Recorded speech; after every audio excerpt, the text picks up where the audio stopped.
बिल्ल्या तुला फक्त 10 मार्क पडलेत. अगं आई ते 10 नाही तर 0 आहे 0. या बिल्ल्यानं त्या 0 समोर 1 लावलाय. खरे बिल्ल्या? अगं आई काही पण प्रश्न विचारतात. चंद्रावर खड्डे आहेत का? मग तू काय लिहिलं? अगं आई मी चंद्रावर गेलोच नाही तर मी कसं सांगणार खड्डे आहेत का नाही. बरोबर आहे. आपण पाहिलंच नाही ते लिहिणार कसं?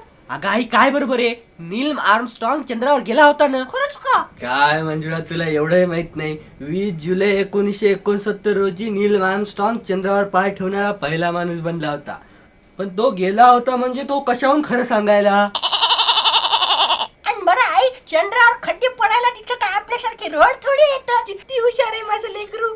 शिवराज काही शिक त्याच्याकडून. डोळ्यानं पाहिल्याशिवाय कोणत्याच गोष्टीवर विश्वास ठेवू नये.